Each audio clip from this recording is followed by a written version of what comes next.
지금 예수님은 공생애를 시작하셔서 갈릴리 중심으로 사역을 하시고 계신데, 시간적으로 보면 공생애가 시작된 지 한 1년 6개월 정도 그런 때였습니다.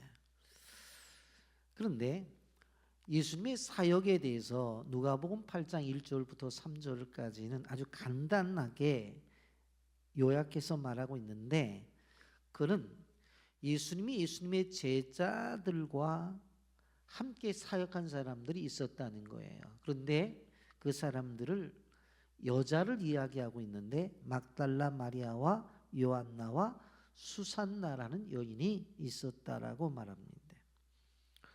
그러니까 예수님이 사역을 하게 될 때 제자들, 그리고 제자들만 한 게 아니라 여인들이 했어요.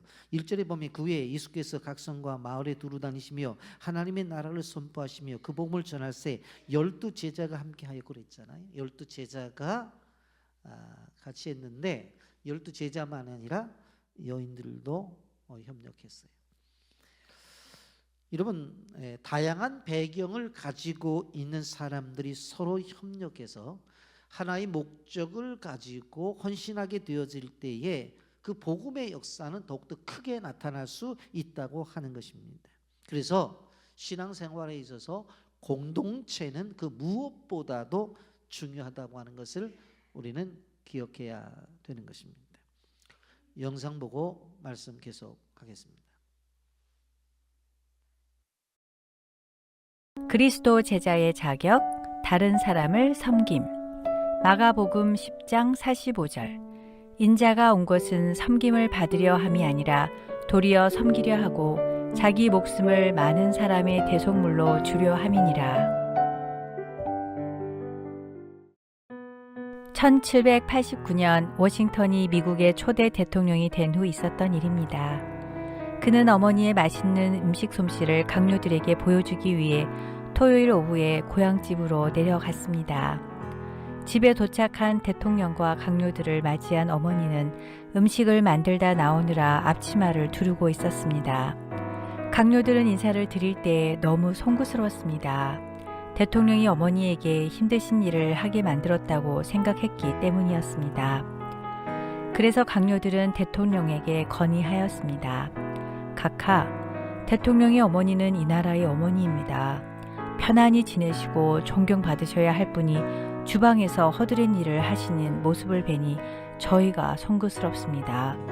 다른 이들에게 일하게 하고 어머니는 쉬시도록 하는 것이 좋겠습니다.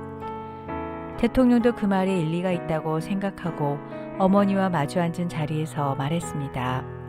어머니는 이제 옛날과 다릅니다. 이 나라 대통령의 어머니이십니다. 이제 품위를 지키시고 주방일 같은 것은 직접 안 하시는 것이 좋겠습니다. 그때 어머니는 이렇게 대답했습니다. 아들아, 나는 대통령의 명령을 거역할지언정 하나님의 명령을 거역할 순 없단다. 나는 대통령의 어머니이기 이전에 하나님의 자녀란다. 하나님께서 일하라 하셨기에 일할 수 있는 능력이 있는 한 나는 일할 것이란다. 또한 나는 하늘나라에 가서 주님 앞에 서야 할 그리스도의 종이니 그리스도의 일꾼으로서 섬기는 일을 포기할 순 없단다. 섬기는 일은 나의 기쁨이며 행복이란다. 대통령은 어머니의 말씀에 큰 감동을 받고 말했습니다. 어머니는 진실로 위대하십니다. 존경하고 사랑합니다. 잠언 29장 23절. 사람이 교만하면 낮아지게 되겠고 마음이 겸손하면 영예를 얻으리라. 우리는 왕년의 직책과 화려한 수상 경력과 스펙을 자랑하고 인정받고 싶어합니다. 나이가 들수록 높은 자리에 오를수록 직책과 직급이 올라갈수록 더 섬김을 받고 싶어하고 대접을 받고 싶어합니다. 그러나 참된 지도력은 바른 하나님과의 관계에서부터 시작되며 참된 권위는 섬김에서 나옵니다. 미국 구세군 최초의 감독관이었던 브랭글은 영적인 권위와 리더십의 길을 이렇게 설명했습니다. 리더십이란 승진에 의해 획득되는 것이 아니라 많은 기도와 눈물로 얻어지는 것이다. 예수님은 만왕의 왕인 하나님의 아들이지만 마구간에서 태어나셨고 선한 것이 나올 수 없다는 나사렛에서 성장하셨고 우리의 죄를 대신하여 골고다에서 십자가에 달려 돌아가셨습니다. 예수님이 가장 낮고 천한 자리에서 죄인들인 우리를 위해 섬기셨듯이 우리도 신분이나 자리를 초월하여 하나님이 하시고 싶은 일을 하는 것이 우리의 소명이며 사명입니다.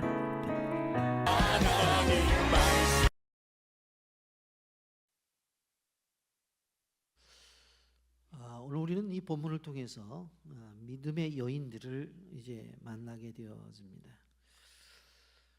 본문에 이 막달라 마리아라든가 요한나라든가 아니면 수산나라고 하는 또 그 외의 여인들을 보게 되었을 때에 어떻게 이렇게 주님을 섬길 수가 있었는가? 한마디로 말하면 믿음이 있었기 때문에 그렇습니다.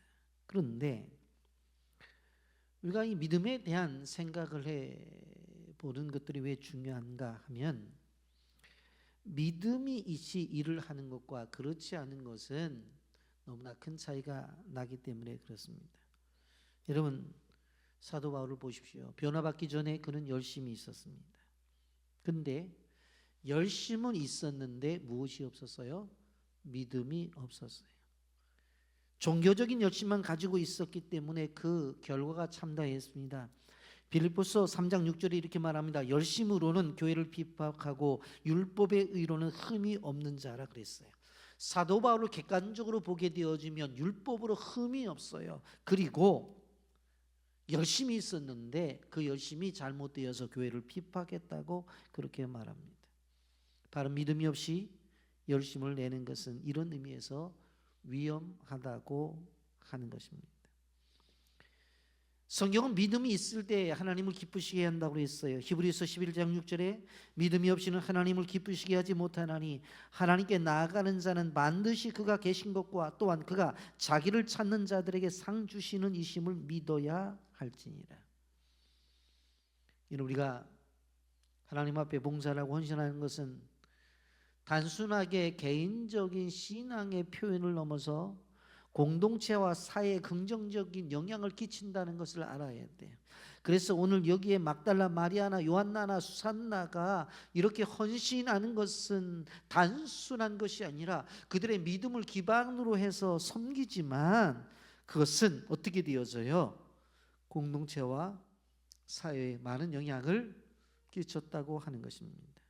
그렇다고 한다면 오늘 본문에 나오는 이 여인 3명을 좀 한번 생각해 보려고 생각해요. 첫째, 막달라인 마리아입니다. 소위 우리가 알고 있는 막달라 마리아라고 하는 이 여인, 귀신 들리고 몸에 병이 있었던 여인이었어요. 그런데 예수님을 만나서 고침을 받았어요. 귀신이 들렸는데 7 귀신이 들렸던 여인이었어요. 그러니 예수님을 만나기 전에는 악령에 시달리고 있었어요. 악귀에 시달렸기 때문에 가족들에게도 버림을 받았을 것이고 지역 사람들에게도 손가락질을 받았을 거예요. 그렇기에 한없이 외로운 여인이었을 거예요. 그런데 예수님을 만나요. 그 예수님을 만나 치료를 받아요. 이제 귀신으로부터의 자유를 얻었다고요. 성경 누가복음 8장 2절에 보면 또 악한 악귀를 쫓아내신가 병고침을 받은 어떤 여자들 곧 7 귀신이 나간 자 막달라인이라 하는 마리아와 여러분 한번 생각을 해보세요. 하나의 귀신이 들려도 견딜 수가 없는데 7 귀신이 들렸어요. 밤 귀신이 들렸다면 밤에 잠을 안 재울 것이고 낮 귀신이 들었다면 낮에 끊임없이 돌아다녔을 것이요. 그 몸이 어떻게 견뎌내냐고요. 예수님을 못 만났다면 평생 귀신에 끌려다닐 여인이 한마디로 말하면 불행한 여인입니다. 그런데 예수님을 만나자 치유가 일어났어요. 믿음의 사람이 되었고 더 나아가서 헌신의 사람이 되었습니다. 여러분 우리가 믿음을 이야기하고 우리가 헌신을 이야기할 때에 우리가 기억해 받을 것은 뭐냐면 예수님을 만나는 만남이 전제가 되어 있다는 것을 우리는 알아야 돼요.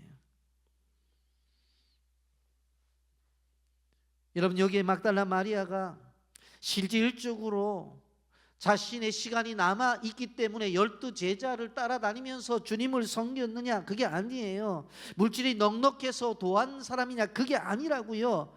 주님께서 자기에게 주신 은혜가 너무나 감사해서 눈물 나도록 감사해서 하나님 앞에 자기가 헌신한 거예요.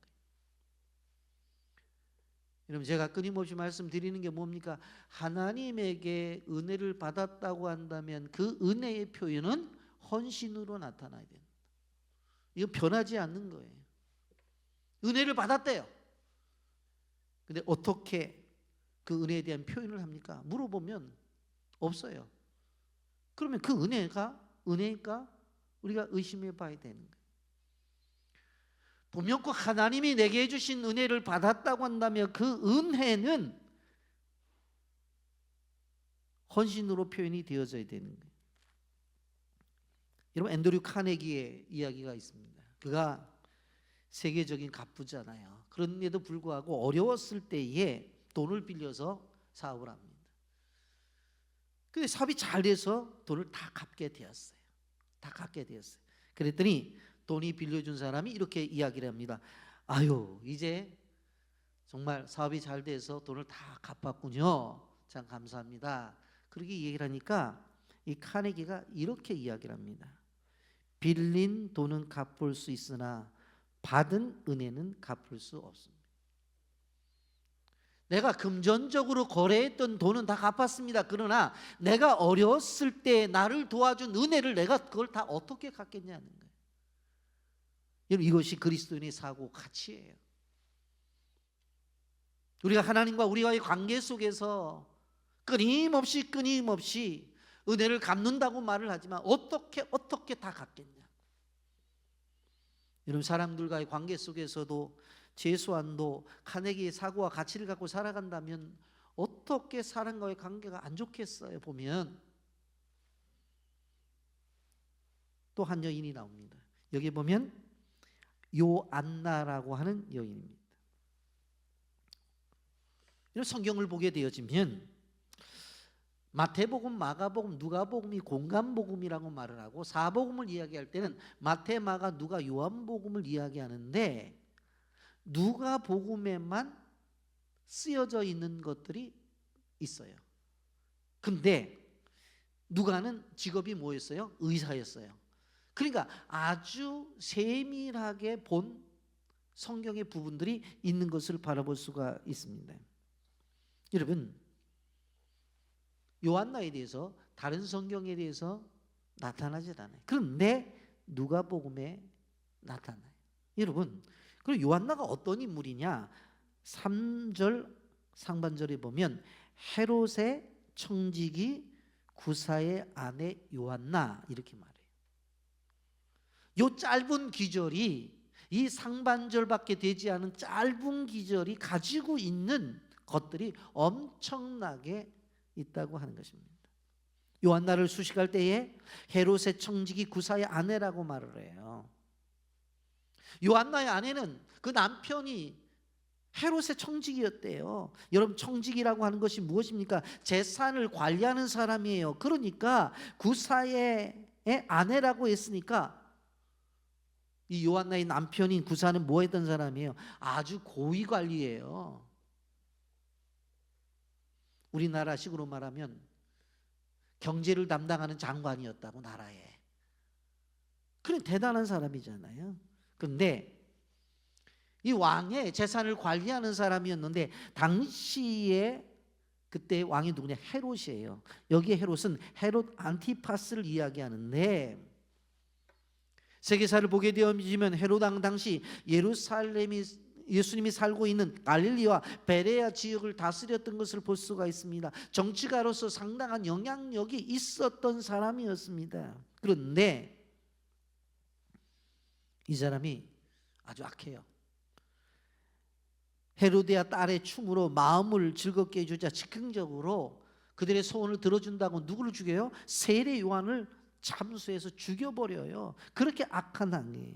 그런데 이런 악한 왕이 자신의 재산을 맡긴 사람이 누구예요? 바로 구사라는 사람이에요. 구사라는 사람. 근데 그 사람의 아내가 요한나라고 하는 것입니다. 여러분, 직장 생활을 하시는 분들이 많이 느껴지는 것이 뭐냐면 상사의 갑질이잖아요. 까다롭고 충동적이고 즉흥적이고 벌컥벌컥 화를 내고, 그런 사람들을 만나면 얼마나 직장 생활하기가 힘들겠어요. 여러분, 상사의 갑질에 대해서 고통을 받는 성도가 있다면 오늘 요한나의 남편인 구사를 한번 생각해 보세요. 헤로당 밑에서 직장 생활을 하고 있어. 쉬울까요? 예? 그런데 그러한 환경 속에서도 자기 일을 해낸 사람이 누구예요? 구사라고 하는 사람이에요. 그래서 직장 생활 속에서 너무 상사가 힘들게 한다고 뛰쳐나오지 마세요. 그냥 믿음을 가지고 잘 견뎌내야 돼요. 자, 이러한 남편이 지금 소위 말해서 왕의 청지기로 있었단 말이에요. 그러면 그 아내는 당연히 사회적으로 인정을 받을 수 있잖아요. 아니, 자기 남편이 청와대에 근무를 하는데, 경제기획부 장관인데 그 인정 안 받지? 예? 주변의 사람들로부터 부러움의 대상이 될 수 있었다는 거예요. 그런데 그녀가 가지고 있는 명예나 그녀가 가지고 있는 어떤 물질의 풍요로움이 그를 행복하게 만들어주지 못했어요. 남편이 출세했다고 해서 자신이 행복한 것이 아니었어요. 오히려 마음 한구석에 공허감이 있었다고. 그런데 그런 여인이 예수님을 만나자 행복감을 찾은 거예요. 그래서 예수님을 따라다니고 제자들과 함께 주의 사역에 함께 한 것을 볼 수가 있습니다. 여러분, 그런데 생각해 보면 예수님이 한 곳에 머물러 계시지 않았잖아요. 이것저것 복음을 전하러 다닌단 말이에요. 제자들도 따라다니잖아요. 그런데 여기 요한나도 어떻게 됐어요? 따라다녔다니까. 가정을 갖고 있는 사람으로서 쉬웠겠어요?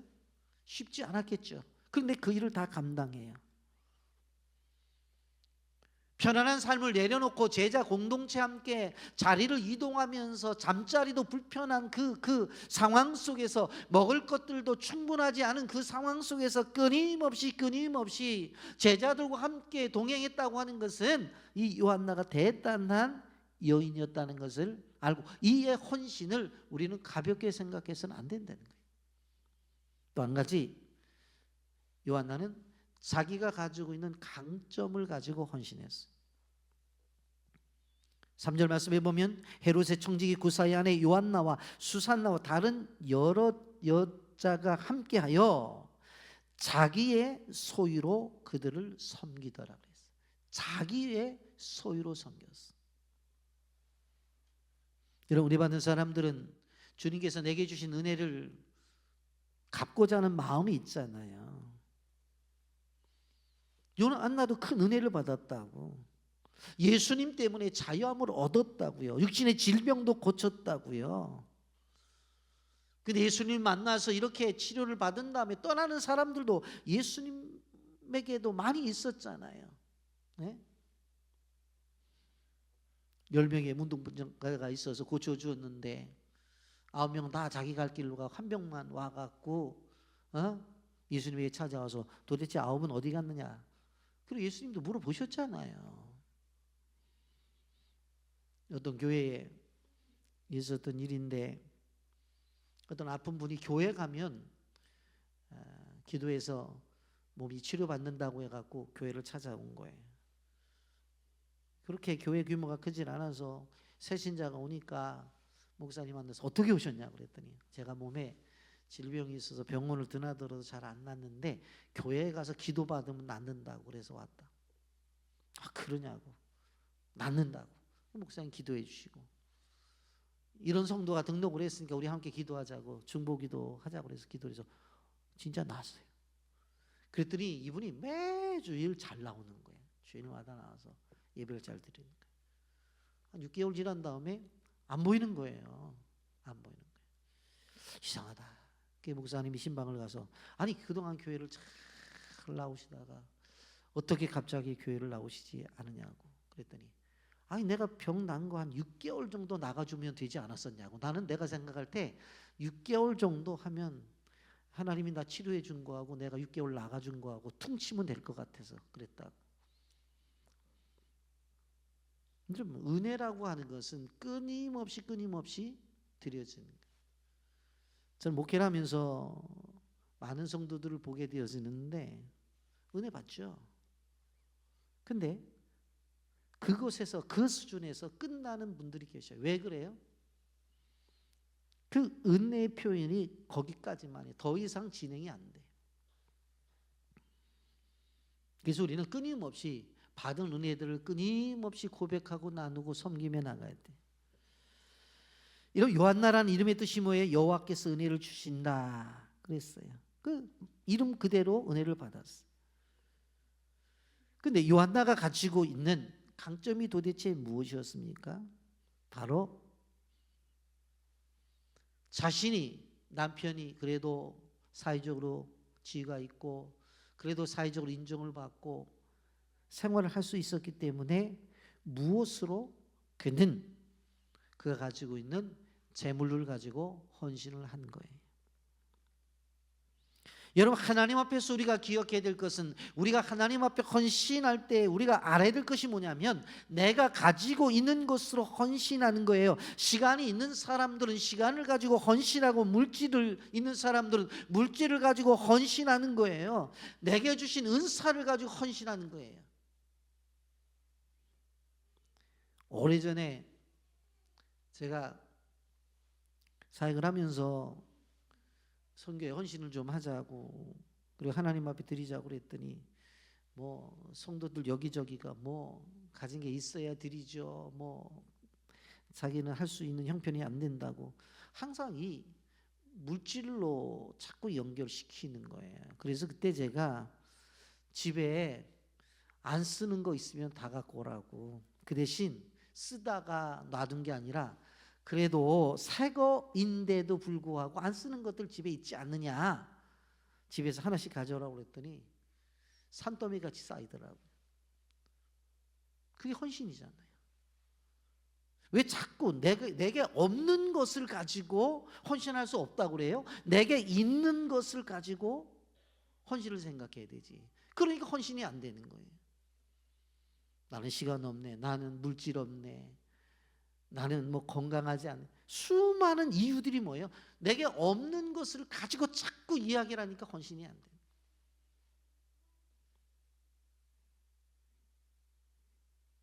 여러분 다양한 헌신자들이 다양한 헌신이 있을 때 하나님께 복을 받는다는 사실을 우리는 기억해야 되는 것입니다.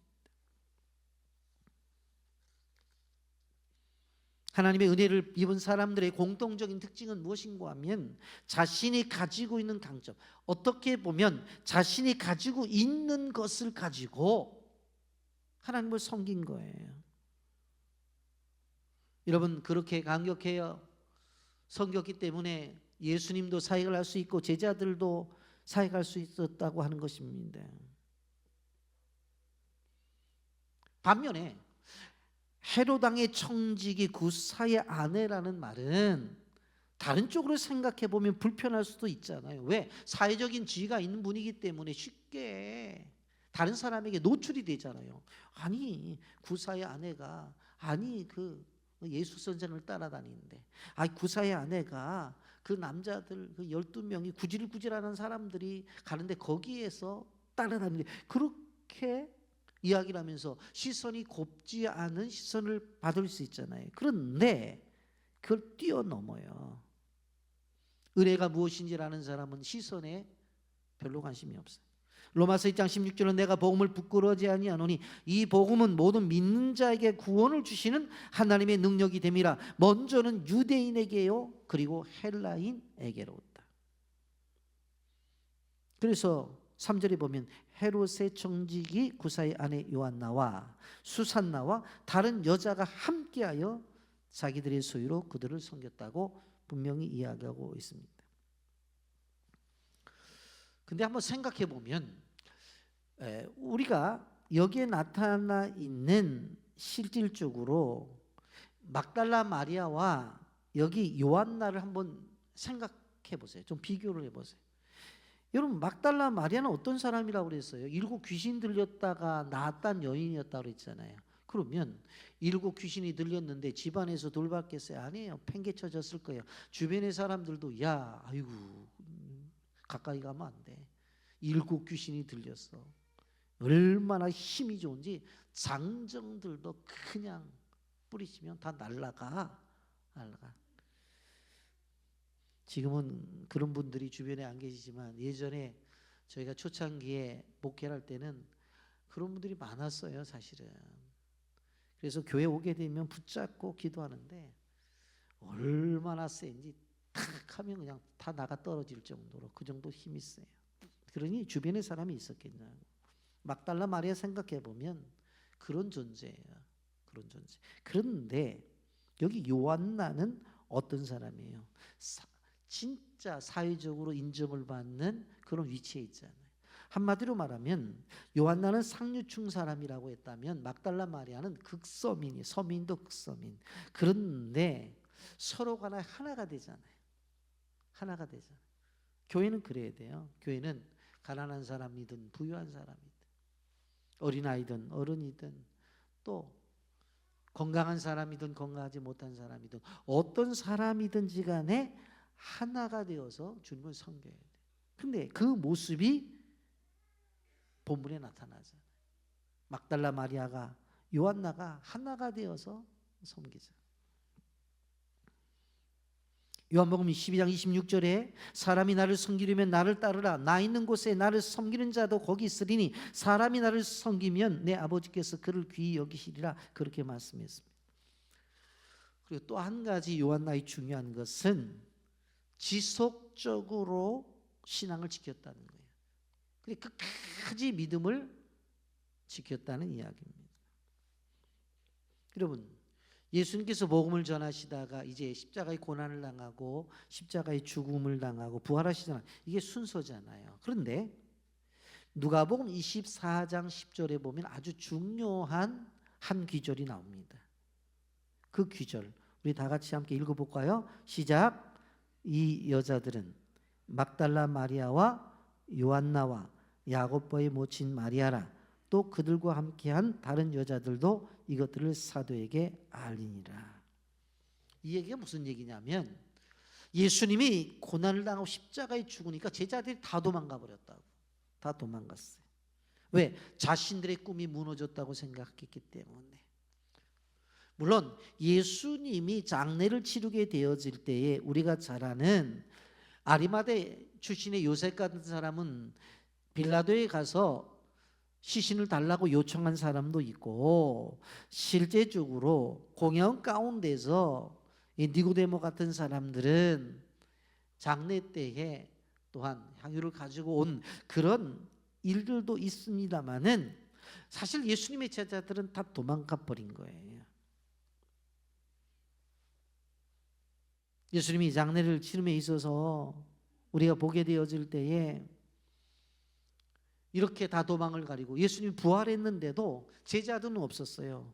그때에 실질적으로 누가복음 24장 10절에 보면 부활한 소식을 알리는 사람으로서 누가 등장하는 거예요? 막달라 마리아와 요한나와 야고보의 모친 마리아. 그들과 함께 다른 여자들이 부활의 소식을 전했어요. 그렇다고 한다면 우리가 알 수 있는 것이 무엇입니까? 요한나는 예수님을 만난 다음에 끝까지 예수님을 따라갔고 예수님의 죽음의 현장에서 있었고 예수님의 부활까지 보고 그것을 전하는 일까지도 누가 했다? 요한나가 했다는 것을 우리가 알 수가 있습니다. 이런 마태복음 20장 56절에 보면 그 중에는 막달라 마리아와 또 야고보와 요셉의 어머니 마리아와 또 세베대의 아들들의 어머니도 있더라. 그러면서 여자들이 이 예수님의 부활을 증거한 것에 대해서 이야기를 하잖아요. 안식일이 지난 첫날 새벽에 예수님의 무덤에 달려왔던 사람들이 누구예요? 여인들이었잖아요. 그런데 그때 마태복음 28장 10절에 예수께서 이르시되 무서워하지 말라 가서 내 형제들에게 갈릴리로 가라 거기서 나를 보리라 하면서 말씀을 듣잖아요. 그래서 실질적으로 그 사실을 어떻게 해요? 전하잖아요. 마태복음 28장 8절에 그 여자들이 무서움과 큰 기쁨으로 빨리 무덤을 떠나 제자들어 알리려고 다름질할세 그랬어요. 이러한 소식을 어떻게 해요? 전하는 일들에 있어서 누가 요한나가 그 사역에 동참을 했다는 거예요.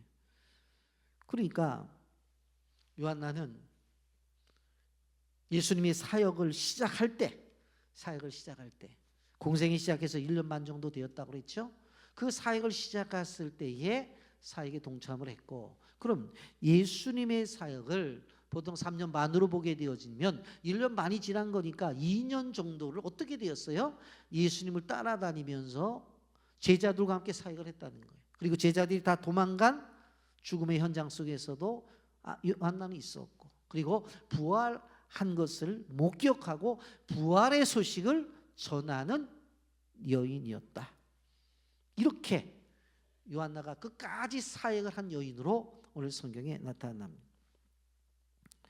근데 세 번째 수산나라고 하는 여인인데, 오늘 3절 상반절에 보게 되어지면 헤롯의 청지기 구사의 아나 요한나와 수산나라고 되어져 있는데, 수산나는 그냥 이름만 등장해요. 학자들도 이 여인에 대한 행적을 찾지만 그렇게 찾지 못합니다.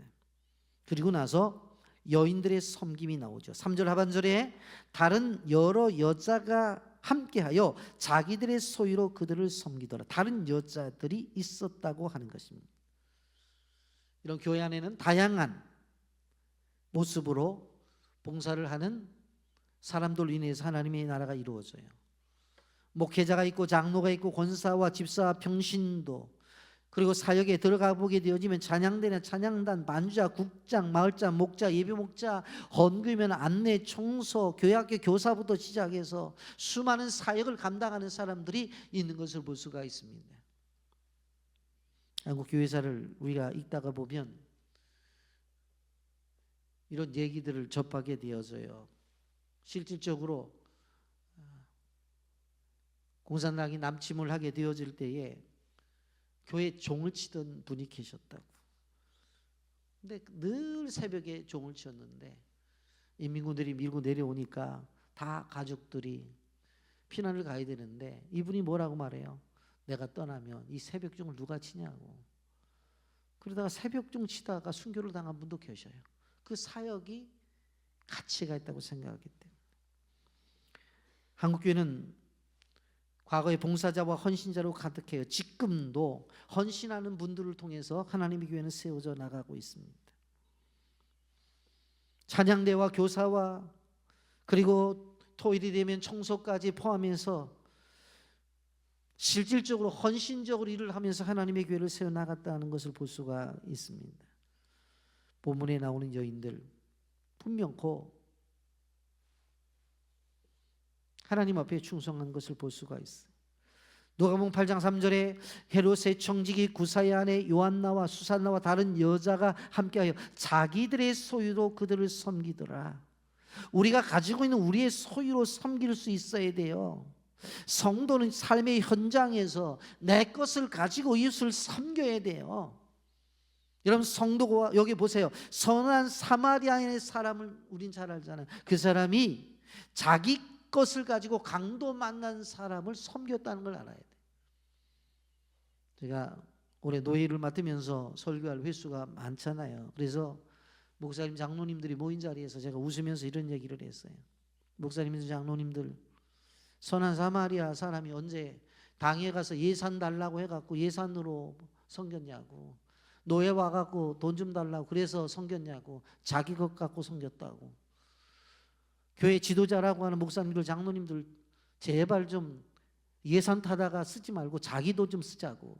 자기 돈 좀 쓰자고. 여기 보면 자기들의 소유로 섬겼다고 그래요. 자기들의 소유. 그걸 가치 있게 생각하는 거예요. 자기가 헌신해야 되는 거지 다른 사람 끌어들여다가 자꾸 헌신하게 하려고 하지 말고 자기가 헌신해야 돼요.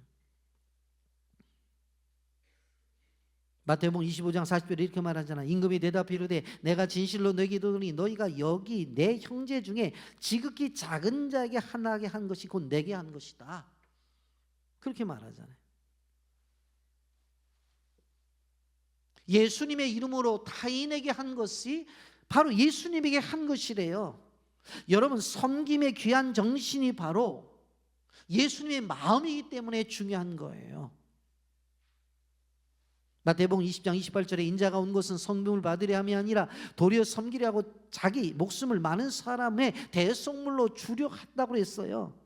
여러분, 섬김이라고 하는 걸 어렵게 생각하지 마세요. 섬김은 내 거 주는 거예요. 섬김은 내게 가장 필요한 것을 내놓는 거예요. 이것저것 해서 내 것을 챙기는 것이 아니라 자기의 이익을 추구하는 삶에서 남의 이익을 추구하는 삶으로의 바뀌어지는 것이에요. 서로 간에 그렇게 살라는 거예요. 요한복음 13장 33절에 내 새 계명을 너에게 주노니 서로 사랑하라. 내가 너희를 사랑한 것 같이 너희도 서로 사랑하라고 말씀했어요. 여러분, 이기적인 본성을 갖고 있는 우리들은 잘 안 하려고 그래요. 그렇기 때문에 이기적인 본성을 십자가에 못 박아버리고 우리는 예수님이 우리에게 주시는 정신을 갖고 살아가야 돼요. 그것이 섬김의 삶이고 그것이 나눔고 드림의 삶이에요. 이기적인 본성을 십자가에 못 박아버려야 돼요. 그리고 이젠 거듭나서 작은 물컵 하나라도 섬김을 가질 수 있는 실천이 있어야 되는 거예요.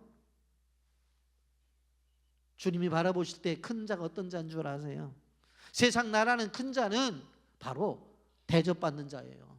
명절들이 돼서 저 집은 선물이 저렇게 많이 들어와 끊임없이 아파트 입구에 그냥 쌓여 있어요.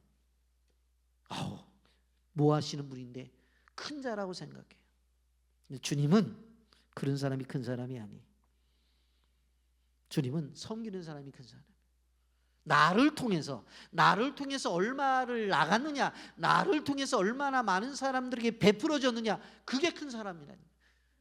나에게 얼마가 들어왔느냐, 그게 중요한 게 아니에요. 예수 믿는 사람들 정신 차려야 돼요. 나를 통해서 얼마나 많은 사람들에게 베풀고 나누어졌느냐. 여러분, 이제 명절 다가왔죠. 많이 섬겨야 돼요. 주님 때문에 섬길 수 있는 아주 기회가 됐다고 생각해야 돼요. 얼마나 좋습니까? 식당에 가서 식사할 때도 밥값은 다 정해진 거잖아요. 물 드시라고. 그것도 섬기는 거잖아요. 예? 고기 구우면서도 먼저 드시라고. 여기 좋은 상추 있다고. 돈 하나도 안 내잖아요. 돈은 이미 결정 난 거야. 그 밥상에서는. 그런데 다른 사람의 마음을 기쁘게 해주잖아요. 이렇게 봐서 물 떨어졌으면 음료수 드시고 싶으냐고 또 시켜드리고.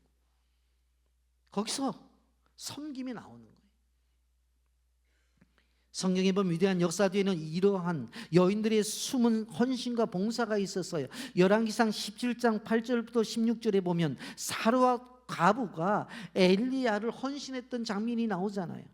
사도행전 16장 11절에서 15절에 보면 자주정사 루디아 자매는 사도 바울을 헌신함으로 말미암아 유럽 교회가 개척이 되어진 역사가 시작되어지잖아요. 로마서 16장 1절 2절에 보면 베베라는 자매도 초대교회의 많은 성도들을 섬겼던 것이 나오잖아요. 빌립보서 4장 2절 3절에 보면 순두계와 유오디아도 그랬고 열왕기하 4장 8절에서 37절에 보면 수남 여자는 엘리사를 위해서 집과 음식을 제공했잖아요. 에스더는 4장 15절 17절에서 죽으면 죽이겠다고 자기의 목숨을 내놓고 이스라엘 민족을 구원했잖아요. 마가복음 12장 41절부터 44절의 과부는 자기의 전 재산을 헌금했고 로마서 16장 6절 마리아는 로마 교인에 의해서 헌신했잖아요. 여러분, 구절마다 죄송합니다. 여인들만 얘기해서.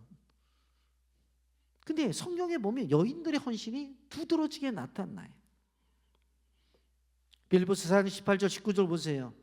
그 헌신이 어떻다고 말을 해요. 내게는 모든 것이 있고 또 풍부한지라 애밥으로 뒤덮여내 너희가 준 것을 받음으로 내가 풍족하니 이는 받으실 만한 향기로운 제물이요 하나님을 기쁘시게 한 것이라. 나의 하나님이 그리스도 예수 안에서 영광 가운데 그 풍성한 대로 너희 모든 쓸 것을 채우시리라.